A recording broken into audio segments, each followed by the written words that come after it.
So welcome everybody to night number 4 of our 6-day event of our CLE training, our club leadership education training. We appreciate everybody turning out for our leadership, training. And I want to say a big thank you to our leadership development coordinator, Jerry Whaling, along with our leadership training committee, because we all wanted to make sure these presentations were concise and convenient to all, because we know what we value all of our time. So just to let you know, our first 3 evenings, we averaged about an hour and a half, and we are very proud of that, to keep it under 2 hours. So what I would like to do right now is to introduce our Southwest District Executive Director, Ken Garley, for some updates. Please, Ken, take it away. All righty, folks. So I am going to do the, there it is. Awesome. Most of you have heard this. We all know that we are going to have something happen October 1st, and that is going to be that our new member fees are going to be prorated. Okay, this only affects new member fees, which are the Kiwanis International and the Southwest District fees, new member fees. It doesn't affect current members. And it also does not affect the local club fees, okay? For an example, your club charges, let's say $25 to a new member for pins, hats, shirts, whatever you give them, whatever gifts you give them, welcoming them into the club. And that, you can continue to do that. It does not affect this. Change in policy does not affect what the local club does, okay? Currently, if we had a member join today, June 17th, they would owe $65, $50 to the Kiwanis International and $15 to the Southwest District, okay? And that's in addition to the local club fee. But beginning October 1st, a new member will pay Kiwanis International and Southwest District fees on a prorated schedule, okay? Your local club new member fees are at your discretion. If you want to prorate them, you can prorate them. If you don't want to prorate them, you don't have to. It's at your discretion. And all of us pretty much know, but just in case we have any newcomers on the call tonight, the Kiwanis year does run from October 1st through September 30th. And on October 1st, all Kiwanis members owe $117. And that's made up of $52 for Kiwanis International, $17 for your insurance and your magazine, and $40 to the Southwest District, with your local club fees in addition to the International and the Southwest District fees. But beginning October 1st, new members will be prorated, and the member fees will be based on the month they join. So let's say we have a member that joins on October 1st. They're going to owe 12/12 of the new member fee, or guess what? $117, number we were talking about. Okay, let's say they join in November. They're going to owe 11/12, or $107.25. They join in December. You guys can figure out the math. You figured it out. You figured out the pattern here. They're going to owe 10/12, or $97.50. Let's say they join in June. Today, if they join in June, they would owe $65. June of 2022, they're going to owe $39. They're going to owe 4/12 of the year. If they join in September, they're going to owe 1/12, $9.75. And then on October 1st, everybody pays $117 plus the local fees. Again, just please remember, this only affects Kiwanis International and the Southwest District membership fees. Local club fees remain at the discretion of the club board. Clubs will continue to be billed by Kiwanis International. Member fees must be paid by November 30th. New member fees must be paid within 30 days after they are entered into the dashboard. I will have my own breakout room on Saturday. Don't forget, our classes are rerunning again on Saturday, 9 o'clock Arizona, 10 o'clock New Mexico. I'll have my own breakout room if you want to stop by and chat about this, have any questions, concerns, any of that. So I'll be there. Here's my contact information just in case you need it. swd@swdkiwanis.org. There's my phone number. And let's do a couple of little quick housekeeping items. If you want credit for tonight's meeting, please type your name, club, and division into the chat box. That way we know who attended. And while Governor Don is speaking, mute your microphone. That way you prevent interference to your fellow Kiwanians. And with that, back to Governor-elect Tony. Thank you very much, Ken. Appreciate that. And I would like to go ahead and introduce tonight's speaker, who is our current governor, Southwest District Governor, Don Townsend. Now, Governor Don is from the club Sierra Vista. And I have to admit, Governor Don has done a fantastic job this year. He's implemented ideas and he's set goals that are working very well. We are growing as a district, which is due to our combined communication and education. So, without further ado, it is with great pleasure that I introduce tonight's presenter, Governor Don Townsend. Okay, Tony, can you watch if anybody has comments, because we can make this interactive so I don't have to talk all the time. I got two Navy guys on, so that's going to slow me down. BK can help me speed up since he was the police chief. And then I got a guy from Georgia, so he's going to drag us out for a long time. But let me go ahead and share this screen.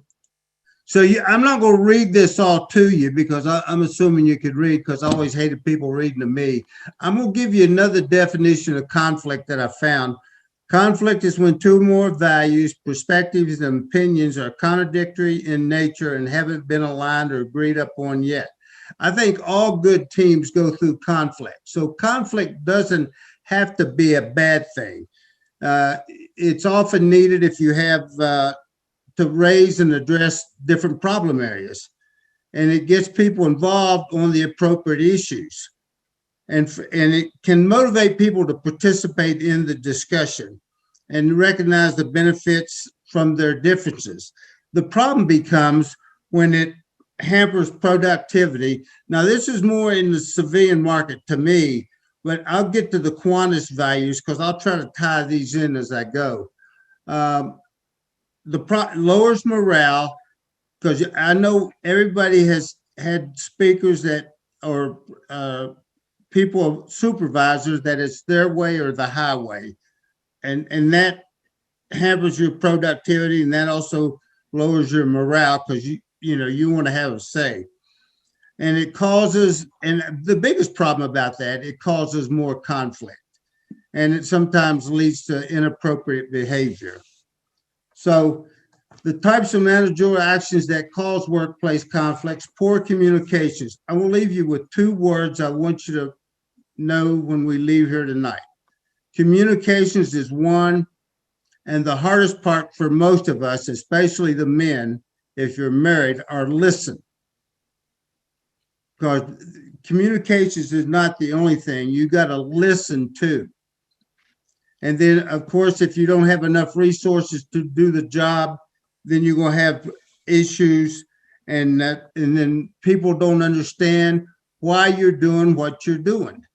And the biggest problem I see, and this relates to Kiwanis in my opinion, is personal chemistry. Some people want it's their way or the highway, like I said earlier. That does not work. All the good leaders I worked for in the service were not like that. They gave you the opportunity to talk and share your concerns, but quite honestly, sometimes they didn't share my concerns. So I said, yes, sir, and moved on. And sometimes you gotta, I got a thing at the end, but I'm gonna say it now. Sometimes we as leaders have got, we have got to be the adult in the room. Because normally if you get two people, and you don't need more than two people to have a conflict, but somebody has to be the adult. Now that's not moving forward. There it is. Okay, I went that. And then here's the thing here. the alignment amount of resources is insufficient. And I think even in Kiwanis, you know, sometimes, especially like last night when we had a new treasurer and they hadn't done a 990 in 3 years, I think it's one thing I've learned from Cle training these last few nights. All the officers need to attend this and understand their jobs. And if they don't know what they're supposed to be doing, that leadership guide is a great thing. I will admit, every year, the first thing I do is read that leadership guide. Now, I know I haven't been in as long as some of you. It's 22 years, but I still read that. And I think a good leader knows his people. And I'm a little different. I got around to all my soldiers and I talked to them. And most of them that were married, I knew their wives too and their kids. So people like to be talked to.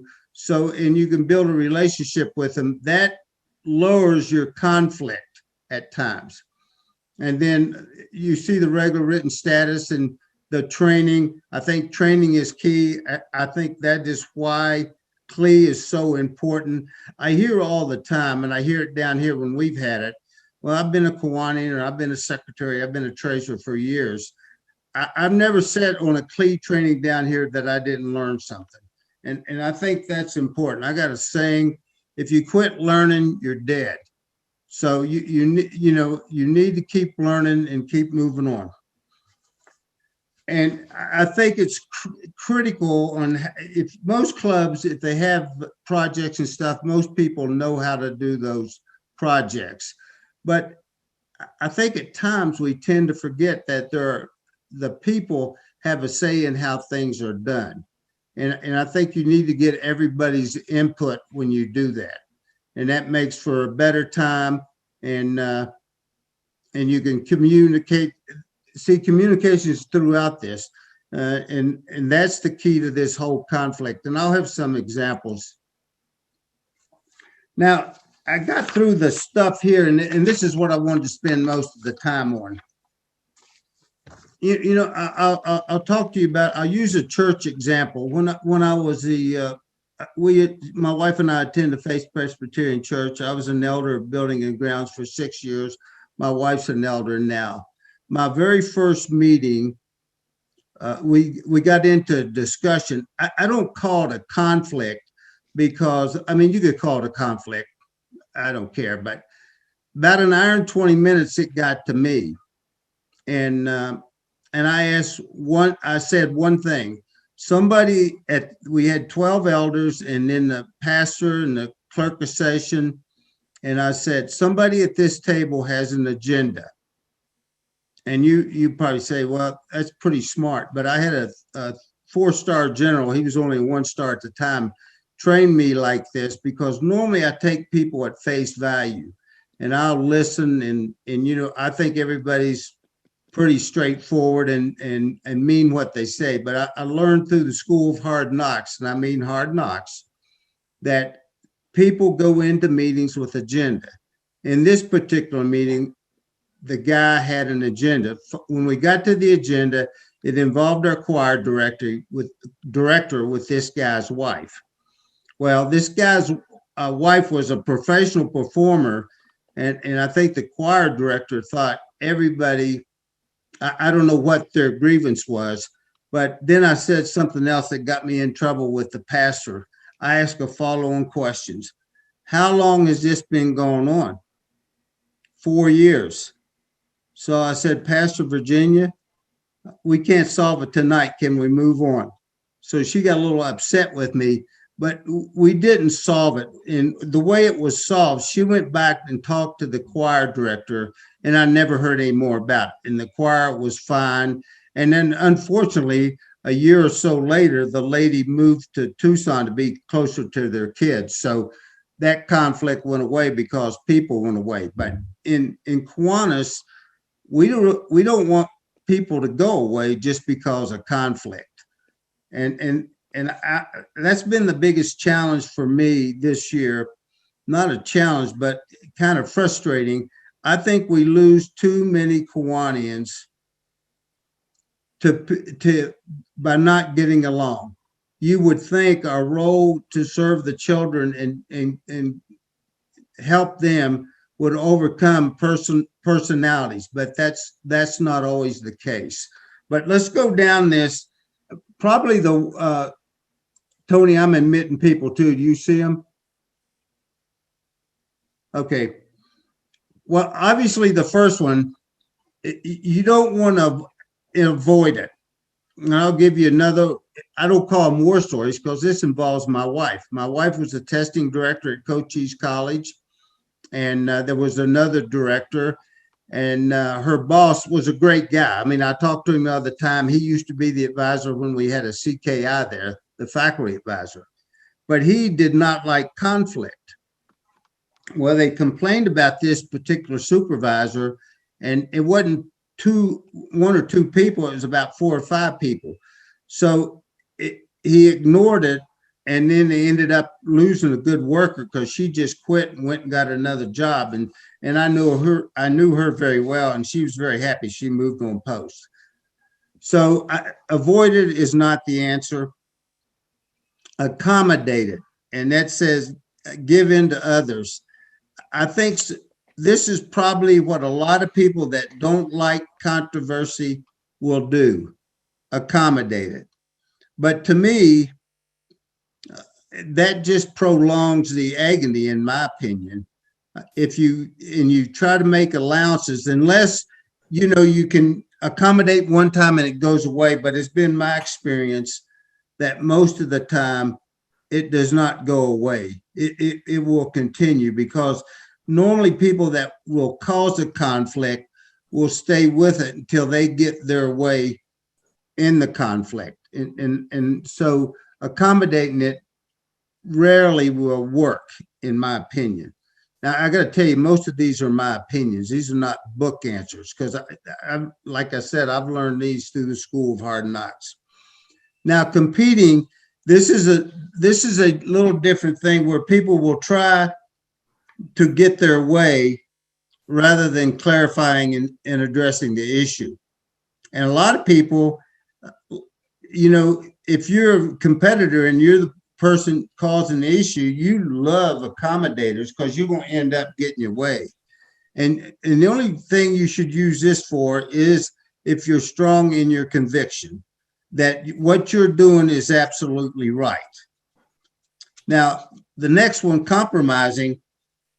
I like compromise. I didn't early on, because I think as you get older, at least in my career, dealing with more people, I had a more tendency to compromise than I did when I was younger.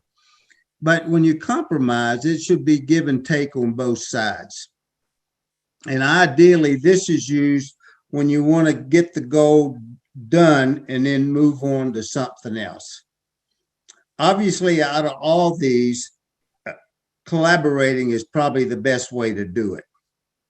And you want to try to use this to meet as many of the needs as possible with the resources you got. And usually this sometimes raises new mutual needs. And you want to use this to cultivate ownership and commitment. Now, the biggest thing I've found in good leaders, I think when I use the term listen, I think good leaders will listen. I find the hardest thing sometimes for me, and Tony knows this too, and Jerry particularly, I'll talk and then you don't listen to what the other person's saying. So a lot of conflict, it could be avoided or at least tampered down if you listen. And I think the issue there is sometimes when I'm in a meeting and somebody wants to talk, I know they're not listening. And you can say something and they have no idea what you said. So conflict can be avoided if you just listen. I think sometimes we kind of, it's like giving people advice when they haven't asked for it. Sometimes you need to listen to and determine what the problem is. Some people just want to talk and get it off their chest, and they don't really expect you to give an answer. And sometimes we give an answer that, might not, they're not even looking for that. And then that upsets them because all they want to do is listen. And I think it's incumbent on us to continue to listen to people. I don't know what the saying is. You talk for so long and listen for a lot longer. I think you'll get a lot farther ahead in life. Now, does anybody have any comments so far? Because I know I got some leaders here that, BK and the police force and stuff like that. Anybody got examples? Greg, Navy, how you guys did things? And we had chiefs to take care of that. Oh, really? Now, Okay. I endorse everything you're saying, Governor. It's I like to remind people that God gave us 2 ears and 1 mouth for a purpose. We should use them proportionately. I have an idea. Okay. What I would like to do is to somehow at a meeting or a board meeting, find out, is there anything bothering anyone personally, give this to everybody. Is anything bothering you about our meetings or our projects at this time?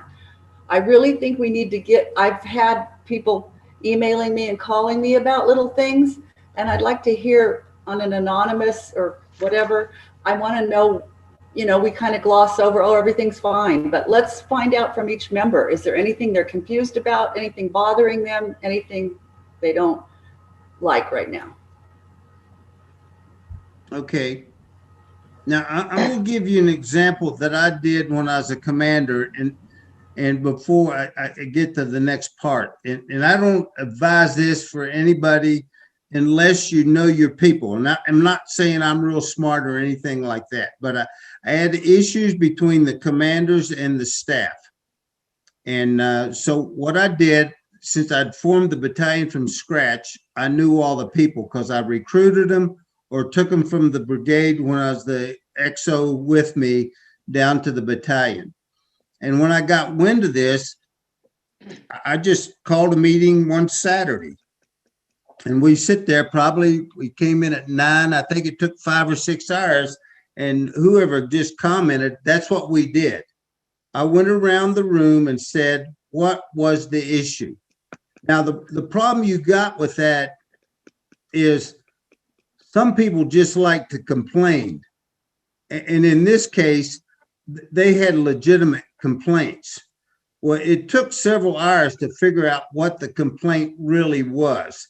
And it boiled down to my XO and the S1, they didn't listen to what the commanders were asking them to do. And the S1 was a young female captain, and she'd been a company commander, but when she got on staff, she kind of put away the company command role and just went in the staff role and didn't realize where she came from. When those commanders came up to the staff, they did that for a specific reason. And they wanted answers, and she was not able to give them answers. And then those that have been in the service, at least in the Army, the commanders would talk to me, and then the staff would talk to the XO or the appropriate staff officer. So now that was a difficult day because some people, the female captain was crying because she was very sensitive to the fact that she wasn't given the support that they should be getting. But that was one thing I would not do again. I wouldn't do this in Southwest District because I don't know everybody. But when you open it up to everybody, you got to be very careful that you can address all the issues. Now, in this particular instance, since I knew everybody, it worked out well, and we became a more cohesive force because that was one time I did listen. I didn't give any solutions to everybody talked. And then what I did, I said, well, I went to the staff officer. I said, what do you think the solution is? Well, she came up with the solution. And then I went to my XO and I said, Dick, do you think this is a good solution? And he said, yes.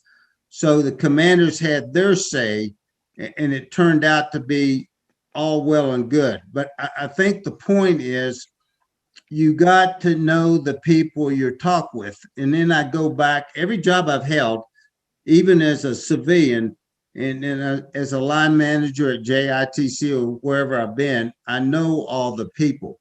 So if you're a club president or you're lieutenant governor, you want to try to know as many people as you can in that division.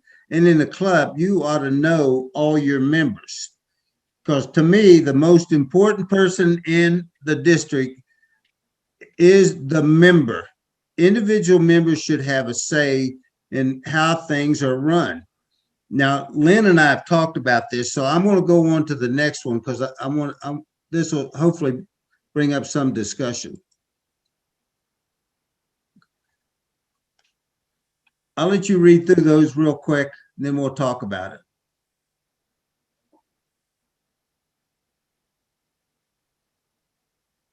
If you look at problem number 3, to me, the club leadership changes every 12 months. We've got it now to where our folks serve 2 years. So that kind of irons out the issue. But the problem is now, if you got a leader up here that it's their way or the highway, that can be a problem for you.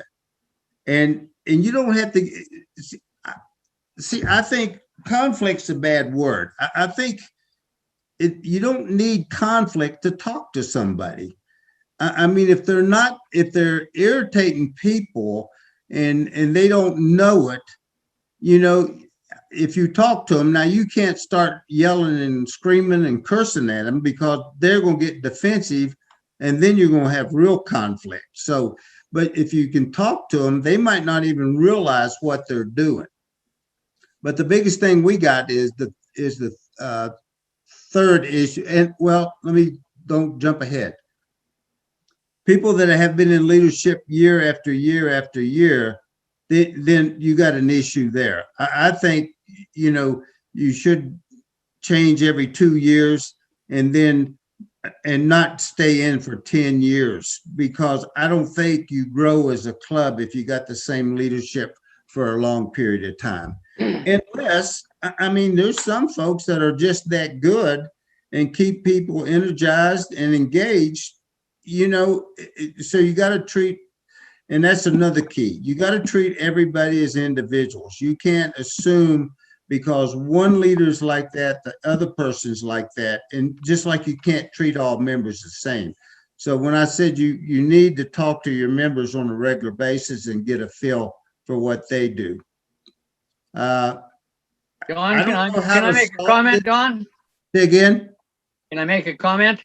Yes, sir. On what you were just talking about. Oftentimes in clubs, the secretary or the treasurer have a tendency to serve extremely long periods of time. The problem is if they use their positions to control the club rather than still listening to ideas from both the officers above them, the president, past presidents, etc., or dealing with the rest of the group, if they don't try to do it. But sometimes it's a good idea to have somebody that's been there a long time that knows more about all the workings of, say, being treasurer or being a secretary, because they are key positions to the success of a club. Okay, thanks, Jerry. I talked to Jerry today, and we talked about one other thing. I've really enjoyed this Cle training. I missed the first 2 days because I was in Benson, but I hear this all the time. I've done this job for so long, like Jerry says, I don't need Cle training. Well, obviously that treasurer before Derek last night had been in at least 3 years and didn't do the form he was supposed to do. That's a pretty routine thing. Had he attended Cle training, he would have known that. And I'm not picking on that guy. I'm just making a point. I think Cle training is very important for everybody because I don't think I've met too many people that know everything, and I surely don't know everything. I couldn't even get this slideshow started. So if I knew everything, I'd have started that right away. And then listen, any other further discussion before I go to the last one, because Don, I'm gonna get.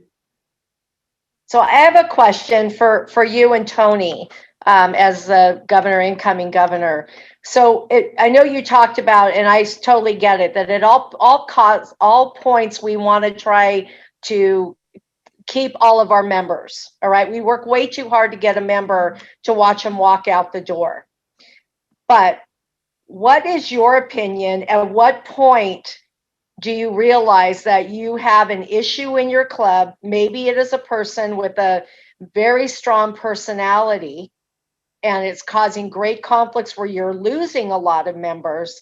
At what point do you guys believe, or what actions do you think should happen before you cut ties, and when to do that?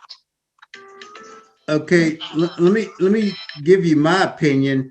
I think when I mentioned earlier, I think you in my club, if you talk about politics, you're gonna get beat up by everybody Right. instantaneously.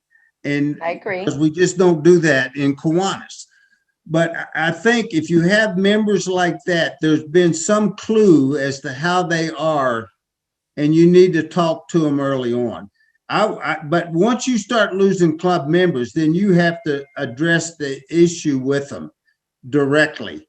And sometimes, they either fish or cut bait. You have to do a conduct unbecoming, or let them just tell them you no longer need them in the club.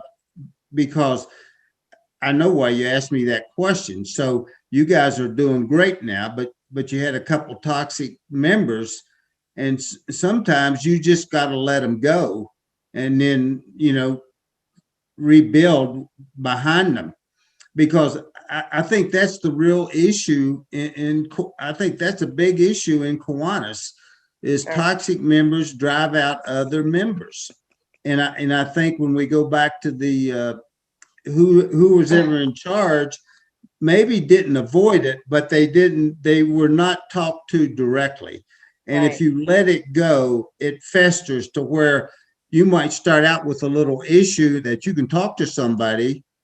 And I mean, if you told me I was doing something wrong and I wasn't treating you right, I would probably wouldn't even realize it. And then I'd stop, and then everything would be fine.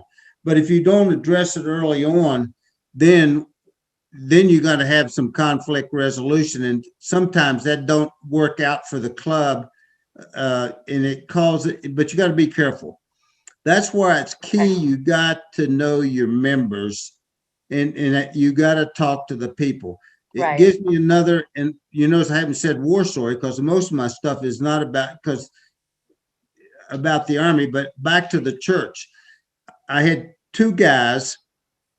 We were rebuilding the nursery, and the one guy was the finance guy, and the other guy was a buddy of mine that helped me take care of the church, and an engineer. So he had things do his way, and it was the only way to do them. And then Bill had his way, the other way. But we needed a decision on the room because the work was getting ready to start, and both of them were involved. Well, I don't know if they didn't like each other, but they wouldn't talk to each other. I knew them both and was friends with both. One would talk about the other would talk to me about the other one. So what I did, and this is one smart thing I did do, I went to the pastor and I said, Virginia, I got an idea, because they wouldn't talk to each other. So we called a meeting, I think about 1 o'clock one day in the classroom. We invited them both there together. How long did we stay in there and solve the problem? Less than 5 minutes, the problem was solved. Less than 5 minutes, because I told her they would not talk to each other, but when they were in there together, there was no issue. They solved the problem because they honed in on the real issue and not each other. Sure. So I'm just wondering, Don, I'm assuming there are other people that are on this call that may have joined because they do have a conflict in their club. So what advice would you give to them? Like, talk to their lieutenant governor first, then get to you or to Tony, because people are going to need some advice. I mean, on how to handle certain situations. Not everything is going to be an easy fix where you can talk to that person directly and everybody will go, okay, everything is great, let's just move on. When things get really difficult, just what advice would you give to everybody on this call so that they know the steps to take and they can get the help they need. Well, you might have to get a professional to come in and help. That should be a last resort. But see, having been in the chain of command most of my life, I would have the club president sit down, and if it's two people, sit down and talk to them and give them a chance, and then you elevate it to a lieutenant governor. But I think if a president, and they're a good president and they're a good leader, if they can't solve it, the lieutenant governor will probably not be able to solve it, you know. And maybe you have other resources you could bring in to talk to both of them together. But I think that has to be done early on by the president. Now, if you bring somebody else in, to me, if I was the president, well, I should know if you were the president. But if you did that with me as a president, I'd be upset that I didn't get a chance to solve it. So you need to solve it at the club level. Sure. Everybody knows each other. But I'm going to be honest with you. There is no silver bullet with some people. Right. You know, it's just like Ron Smith told me a long time ago. Sometimes if a club's not growing, you just need to let it die and build on top of it. And we're doing that in an instance right now. So that can happen with club membership too. Sure. Nancy? Horse has a question. Oh, well, it's not a question. I want to comment. Say stuff on this topic. Being in the Navy, not a greenie weenie like Don, but as a supervisor and in the fire department, it is our responsibility if somebody's wrong to take them on the side, talk to them, or write them up. But on volunteers like all of us, and also I'm still in Boy Scouts, and there has been times I've had to ask people to leave. I've actually, you want to call it, fire them from Boy Scouts because they did not want to follow the regulations or anything else. And it could be the fire department, the military, or Kiwanis or Boy Scouts. If somebody is causing a major problem, the people in the public are going to see this, and that image could end up hurting your club and everybody in it. One person, what if they're doing something wrong, could end up hurting everybody. So in those positions, like a good manager or a good supervisor, if talking doesn't work or anything, as Don says, you might have to ask somebody to leave, that they are not in the best interest of what our organization is trying to do here. And if you cannot be able to do that, then maybe that's a hard position to be in. But sometimes as president or a leader, we have to be able to do that as a total last resort, because people are looking at us because we are in that position. So there might be a time you have to ask somebody nicely to leave for the future of your club and what you're doing for the community. Bottom line. Okay, thanks, Horst. I agree. Can I step in here for a minute, Don? Yes, sir. Because Horst brought up a good point about scouting. We are a sponsor to two scouting groups, actually 3 now. And I oftentimes, as being the mediator between our club and the scouting group, have had to step in and mediate arguments or problems that occurred with leaders in the Cub Scouts or Boy Scouts. So you have to come in and present it, listen to both sides, and then you have to sometime lay down ultimatums. This behavior has to change or else. Yes. And what happens 9 times out of 10, the last 3 times we've had a conflict in the scouts, after that meeting, it went on for about another week or 2 weeks, and then the person left on their own. So sometimes mediation can do that just by laying down ultimatums and saying, well, hold it, you're both right and wrong, but this has to change. Hey, BK, I saw you raise your hand. Yeah, just a quick point from what everybody's saying. I think the crucial thing here is that people need to not be happy that they solve the problem by getting the person to leave, because there's a good chance they will take that same problem to another club, and because you didn't deal with it, now that club's got to deal with it. So we definitely need to make sure that if there is a situation that the individual is apprised of it, they understand how they are affecting the individual club and what the club's perception of them is. And then we need, as a courtesy, we don't send them out of state, we don't send them to another club. We need to make sure that we try to do our best to correct the situation. Okay, good, BK. I agree with you. And I go back to what we talked earlier. Somebody needs, like Jerry mediated the Boy Scouts in the club, somebody needs to step up and do that. And if you're in a leadership position, don't take sides. You know, maybe you can get somebody else in your club that will sit and listen and can bring the people together.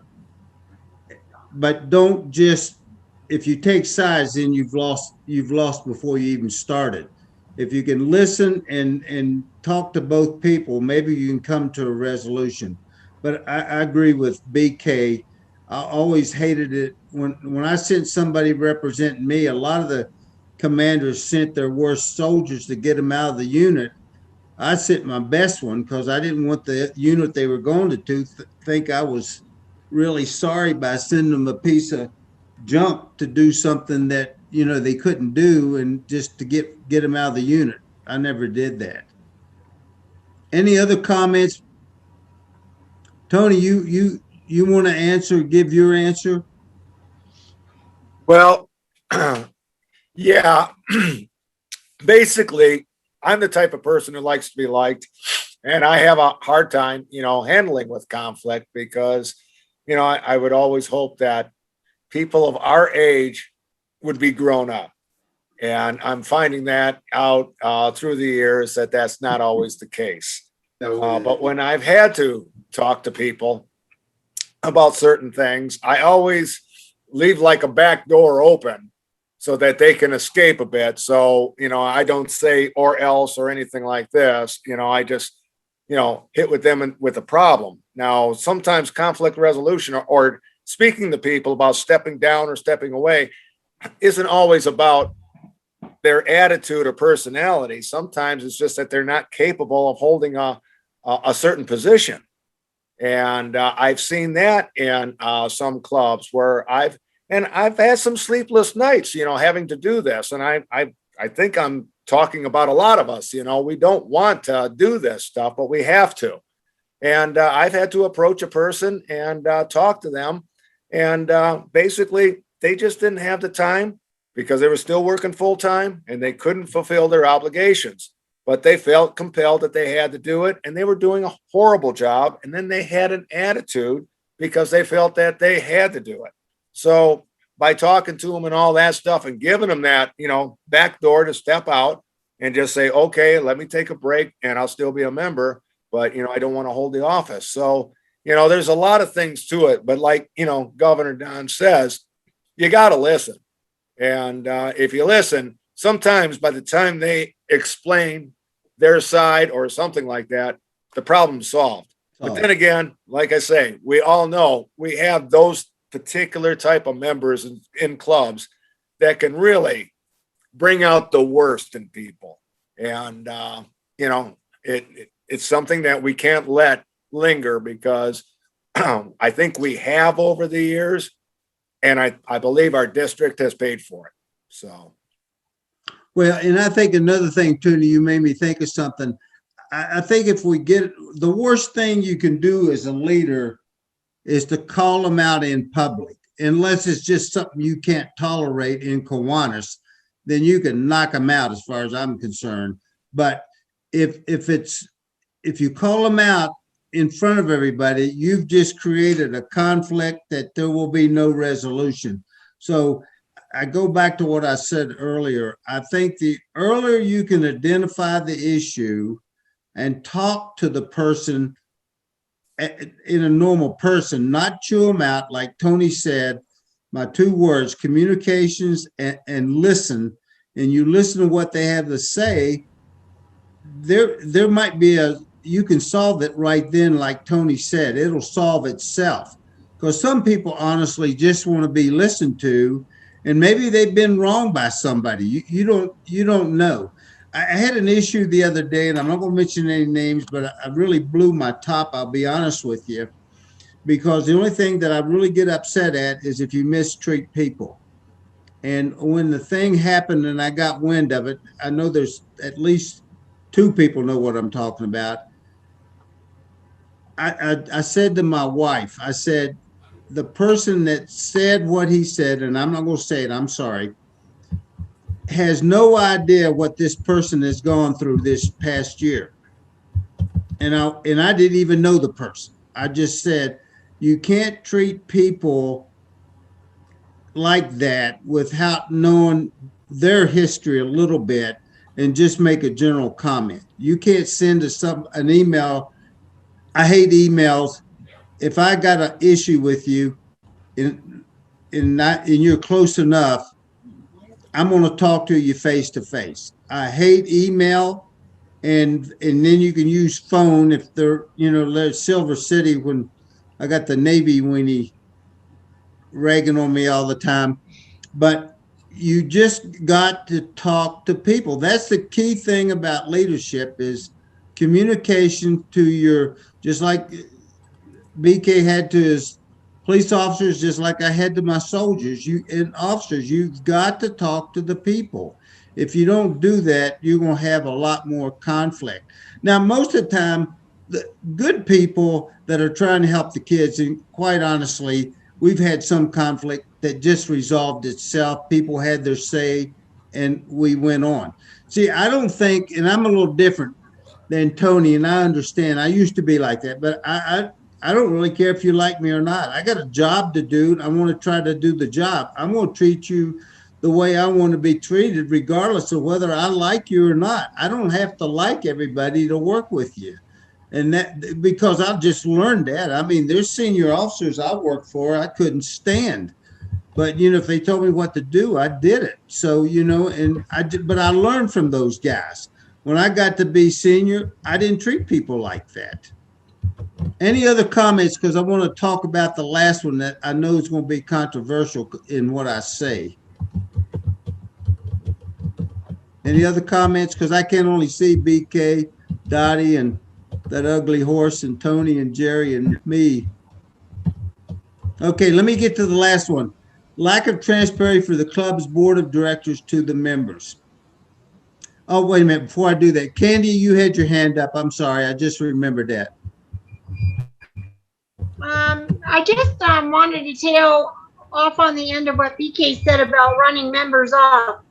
I do know as a club counselor, I have had to deal with conflicts with clubs. And I do remember a fact that there was so much upset in a club that when that person took off from the club, half the club went with them. Next thing you know, that club closed. And that's something that the governors and lieutenant governors don't want to see, is a club closing. That was one of the things. Also, sometimes you get leadership that gets in there, and you have former presidents and people who were former officers. Sometimes they don't want to give up their title, and they want to keep going on. And sometimes you just have to remind them it's this person's turn to be president. And the final thing I always tell people is we're all volunteers. And we got to remember that we're all volunteers. We're giving up our time for free. and it's our time is worth something. So when you listen to somebody with their problems, be respectful, and if you can be a person that will bring them back in a positive moment, I think you'll be doing good by your club. We often audit our own club. Nancy will know that, and Nilda, who's also online as well, is we do talk to each other. Also, we have socials where we don't have business, where we just get together and we do something together. And sometimes you need to release all that pressure of projects by just getting together and re-socializing with each other and remembering why you joined Kiwanis to begin with. That's my story, and I'm sticking to it. Okay, Candy, thank you. And I just wrote something down here because BK made me remember it. Do not, and Jerry too, do not attack the person, attack the problem. And you know, and attack's a bad word, but address the problem. Because sometimes if you can solve that problem, then it's really not the person. So I've said it about 3 or 4 times. Communications and talking to your members is key. And it's just like during the pandemic. You know, we called people and see how they were doing. I called a couple of people I didn't see at meetings and asked how they were doing. Now, we're supposed to just think back, you know, 9 months ago. How would you feel if you were a member of the Kiwanis family, you were in a club and nobody talked to you? Because we've got older members and they, you know, it's worth your effort and the club, just as a human being, to check and see how they're doing. And that's a key too. Show them that you care. Let me give you my perspective on the last problem. As a club president, I know the board recommends things, but if something was contentious at the board level, I always brought it to the entire club. Because I kind of resented when I was part of the board and some of the officers would just say, we're going to do this. But if you don't get your club support, then chances of that being a success. Now, I know some people sitting here think that the board runs the whole club. In a way they do. They do make decisions. But I think if it was contentious and we were trying to do a new project, we had to get buy-in from everybody, because when we had bylaw changes, we all voted on it as a club. My leadership style was, you know, just to go ahead and get the club's perspective from everybody before we came to a final decision. Now, I didn't always do that. It was just if it was a contentious issue or it was a new project, and I didn't feel, I wanted to make sure we had the support for the new project. Any comments on that? Because I know some people don't agree with me on that. That's just my personal style, I guess. Guess I'm okay then, huh? Okay, Tony, 1 hour. We're done. Let me leave you with this. I said it earlier. In all these discussions you have with members and stuff, I've learned this year, because I got people of higher rank not getting along with other people of higher rank, and that kind of infuriates me, because Tony mentioned it earlier, that we're all adults and sometimes we need to act like an adult, but sometimes, and I said it earlier, somebody has to be the adult in the room. Now, if you're both acting like kids, I can guarantee you nothing's going to get solved, and it's going to go on and on. And I'm going to leave you with this. I will say one more thing. How you treat people is how you are as a leader. If you don't know how to treat people, your chances of conflict resolution are going to be slim and none. So you need to pay attention to how you treat people. The quote, no act of kindness, no matter how small, is ever wasted. Aesop, and that's true. So sometimes you have to be humble and bite your tongue and deal with people. I'm gonna get out of this. Any other comments? Greg, Navy guys, I know they like, and the Georgia boy, I know they like to pick on me. Boy, Governor, I will add one thing that I used to share in the Navy. And I told them, regardless of your seniority, your rank, your age, leadership begins with self. I said, the first person you see in the morning is in the mirror. And you should always lead that person, meaning evaluate yourself, ask yourself how you're doing, how you're being perceived. Are you being fair? Are you being communicative? And are you listening? So I usually started leadership discussions with that. And a lot of people took it to heart. And if you lead yourself first and hold yourself to the standards that you want others to reach, they tend to follow. Thanks, Greg. Good advice. Good advice. Anybody else want to say anything before I turn it back over to Tony? BK? I'll make one comment on the board. I have been the secretary for about 15 years or so, and it is my belief that whatever the board discusses, it's my responsibility to get that out to the entire membership in detail, that they will understand what was discussed, what was decided without having been at the meeting. And if you do that, then people appreciate what the board does. They're willing to serve on the board, and everybody knows the direction the club's going. I've seen clubs, I've been near clubs where what the board does is secret, and they won't even allow regular members to come to a board meeting. That's wrong.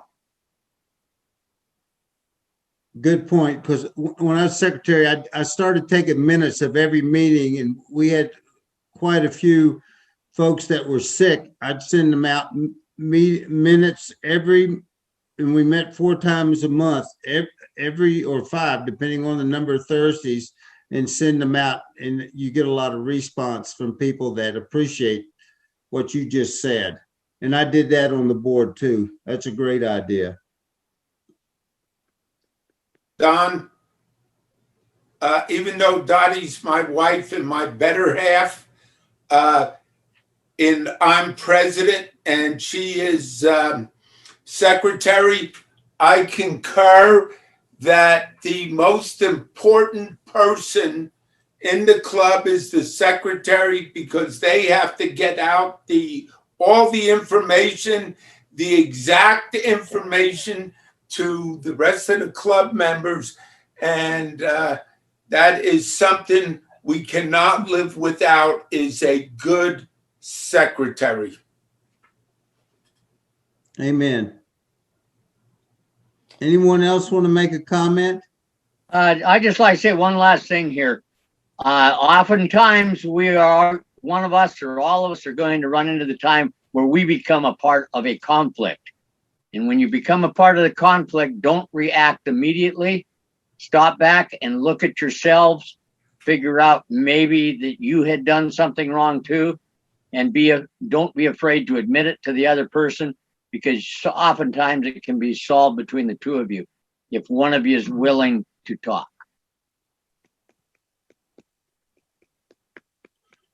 Well, and I'll leave this note with, that's why I've stressed to the lieutenant governors, communication is key, because those of us that have been in the service, whether you were an officer or a non-com, it doesn't make any difference. You appreciate communications. And I understand that when I started out, we always blamed higher headquarters. But see, in Kiwanis, and that's the reason why I've stressed this year the importance of lieutenant governors and working with club presidents, because I say that, I said that in my video, rubber meets the road down there with the people. So that's where you got to talk and keep people informed, because we got a lot of great club presidents, because I see them on Tequila Tuesday with their comments and stuff. So if you as a lieutenant governor are not keeping those guys informed, these clubs will do their own thing And then we have some clubs that don't really relate to the district or the division because of that. So it's not just, it starts at the bottom, and Lieutenant Governor up to me as governor, and Tony and Alma involved too. We got to work as a team and keep everybody informed. So I leave you with 2 words: communications and listen. Okay, Tony. Well, thank you, Governor Don. This is very informative, and it's something that's needed for all of us all the time. A lot of us don't want to have to deal with conflict because we're here for the kids, and we're all here to make sure that, we're doing the best for our community, and to have to go through some of this can be, troublesome, but it must be done. But you know what? I did have a talk just recently with one of our incoming lieutenant governors, and she hit it spot on. I can't take credit for this, but when she said the problems that we have in certain divisions is because the clubs swayed away from their bylaws. They're not following them completely. And all of it in the bylaws, if we follow them, we have no problems, and we're not completely following them all. And Kiwanis didn't put them in there for, as suggestions. We need to follow those, and that will take a lot of this stress off of us if we stay professional with our meetings and our clubs. So with that said, I would like to thank everybody for being here. And this is our 4th night, and we had another great turnout. We've been averaging, tonight we had over 35 people. We've been averaging 45 to 50 every night. So this is fantastic.